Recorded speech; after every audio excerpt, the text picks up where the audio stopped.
Ça, c'est le baobab. Non, ce n'est pas un baobab. Les anciens, ils l'appelaient le baobab.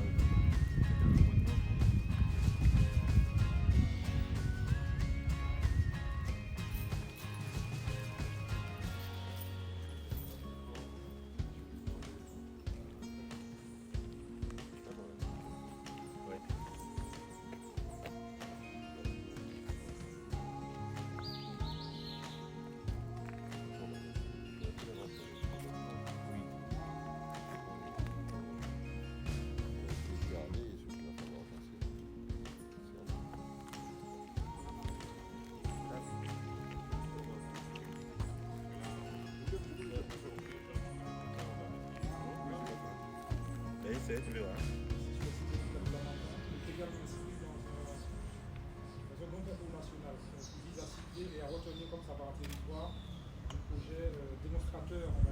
Quel est l'objectif en fait de cette AMI? L'objectif de cet appel à manifestation d'intérêt, ce qu'on appelle AMI, c'est bien nommé, c'est d'offrir une perspective à toutes les associations, à tous les porteurs de projets, de pouvoir être retenus ici dans cet espace de l'ancien hôpital et que ce projet puisse voir le jour dans le cadre global de l'aménagement de l'ancien hôpital. Ce projet d'aménagement est un projet extrêmement important pour la ville du Lamentin. C'est un projet qui fait partie de ce que nous appelons le Lamentin Grand Cœur, ce projet Lamentin Grand Cœur, qui redéfinit l'aménagement du Lamentin pour les 20 ou 30 ans à venir.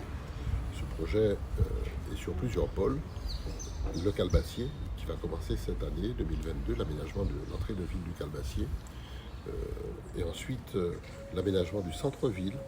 Nous souhaitons en faire une véritable smart city, une ville intelligente, avec des mobilités, avec des navettes gratuites électriques qui vont permettre aux Lamentinois du centre-ville, mais des quartiers environnants de pouvoir se déplacer gratuitement. Et puis nous avons aussi l'intention de rénover le centre-ville avec la reprise des façades, avec la définition d'une architecture bien pensée et surtout changer le mobilier, en faire un mobilier intelligent avec des informations, etc. C'est le deuxième point. Le troisième point, c'est évidemment le site sur lequel nous sommes, celui de l'ancien hôpital du Lamentin. Nous disposons aujourd'hui de 5 hectares en centre-ville et il s'agit pour nous de porter un projet d'ensemble. Mais dans ce projet d'ensemble, nous avons quelques idées déjà, ville du Lamentin, mais nous souhaitons réserver une bonne partie de cet espace à des projets portés par des Lamentinois ou des Martiniquais, dès lors qu'il s'agit de rentrer dans le cadre de l'innovation, du service que l'on offre à la population et de cette idée de redynamiser le centre-ville. Nous avons donc lancé cet appel à manifestation d'intérêt et nous escomptons que nous ayons beaucoup de réponses, évidemment, parce que nous souhaitons le faire de manière partagée. Et qui s'est déjà manifesté jusque-là? Alors, il y a beaucoup de réponses. Nous avons déjà enregistré près d'une vingtaine de projets. Nous en espérons encore un peu plus, mais nous avons jusqu'au 15 février pour recevoir les offres. Nous espérons évidemment des offres variées. Pour l'instant, nous avons déjà reçu des offres qui sont dans le domaine culturel, d'autres sur le domaine purement de l'économie sociale et solidaire, d'autres offres sur les chefs d'entreprise qui ont aussi des projets intéressants et innovants. Et ça rentre vraiment en complémentarité avec ce que nous avons déjà projeté sur les autres espaces disponibles. Ce que nous souhaitons en tout cas, c'est qu'il y ait une véritable concertation autour de cet espace que nous mettons à la disposition de ceux qui portent les projets, pour qu'il y ait un consensus très large sur la réappropriation de cet espace et de ce site, et qui constitue désormais un véritable poumon de développement à la fois urbain, économique et social du cœur de ville du Lamentin. Est-ce que le site sera déconstruit intégralement? Non, il ne sera pas déconstruit intégralement. Nous allons évidemment supprimer toute l'enceinte qui protégeait l'hôpital du centre-ville. Nous allons donc ouvrir l'espace. Nous allons conserver les bâtiments qui présentent une qualité architecturale avérée, les plus anciens notamment. Mais malheureusement, nous avons sur le site des bâtiments qui sont amiantés, d'autres qui sont déjà trop détériorés et qui seraient extrêmement compliqués à conserver. Donc nous allons les détruire.